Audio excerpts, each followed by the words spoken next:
Hello there, my name's Ollie from Unmatched. Today I have for you the 2024 Ford Transit Custom. Now this one here is the short wheelbase model. It does come to with 5,000 miles on the clock.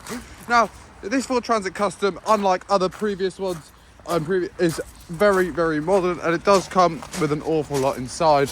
It does come with 3 lovely upholstered, clean, breathable seats, as well as cruise control, hands-free calling, and voice assist on the steering wheel. There's an automatic transmission control just behind the steering wheel there for you. Multiple different driving modes, normal, eco, sport, slippery, towing as well there for you. It does also come with heated seats, Android Auto, Apple CarPlay, hands-free calling, voice assist, lane assist.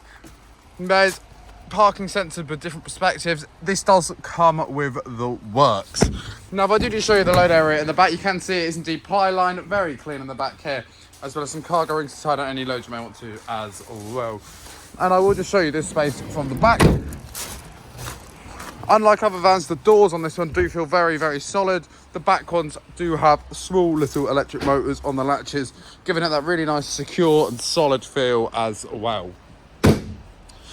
So if you would like to find out more about this van, then please do feel free to head over to our website, anchorvans.co.uk, give that number a call. If you want this on YouTube, you can click the link in the description, or why not head over to our site in Padworth, just outside of Reading, to discover more about this and many more of our vehicles.